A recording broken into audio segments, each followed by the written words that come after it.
ৰহদৈ গাঁৱৰ সকলো মেধাৱী যুৱক গাঁও এৰি চহৰ নগৰ বিদেশলৈ গৈ দুখীয়া মেধাৱী যুৱক নিৰ্মল মাথো শিক্ষা সাং কৰি গাঁৱত কৃষক হৈ ৰ'ল শিক্ষা সাং কৰি গাঁৱত কৃষক হৈ ৰ'ল গাঁৱৰে ৰূপহী অঞ্জলিক বিয়া পাতি নানাবিধ খেতি কৰি ধনবান হ'ল উৎসৱ পাৰ্বণ গাঁৱৰ সভা সমিতিৰ গুৰি ধৰি নিৰ্মল মুখিয়াল হ'ল গুৰি ধৰি সমাজৰ শিৰোমণি হ'ল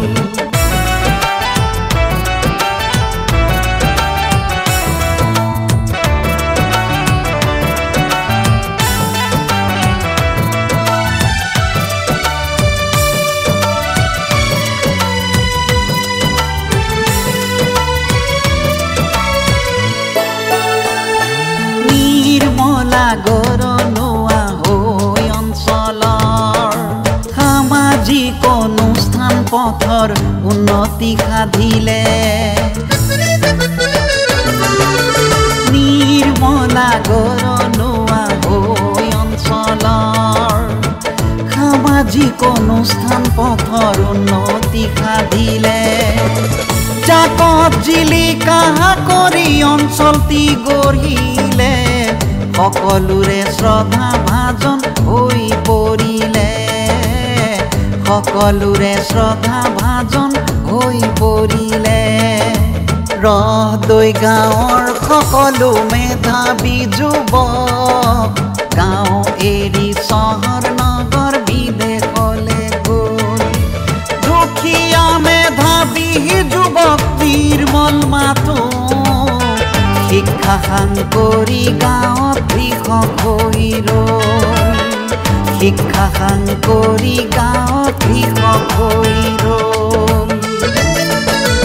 গাঁৱৰে ৰূপহী অঞ্জলিক বিয়া পাতি নানাবিধ খেতি কৰি ধনবান হ'ল উৎসৱ পাৰ্বণ গাঁৱৰ সভা সমিতিৰ গুৰি ধৰি নিৰ্মল মুখিয়াল হ'ল গুৰি ধৰি সমাজৰ শিৰোমণি হ'ল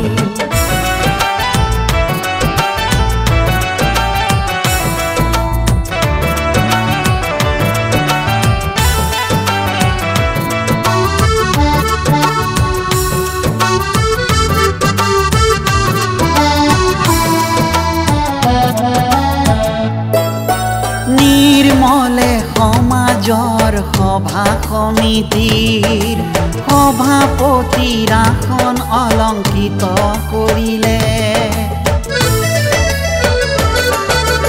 নিৰ্মলে সমাজৰ সভা সমিতিৰ সভাপতিৰ আসন অলংকৃত কৰিলে গাঁও এৰি যোৱা মেধাৱী যুৱকবোৰ নাম গুণ নোহোৱা হৈ হেৰাই থাকিলে নিৰ্মলে কাললৈ খ্যাতি ৰাখিলে নিৰ্মলে কাললৈ খ্যাতি ৰাখিলে নিৰ্মলে কাললৈ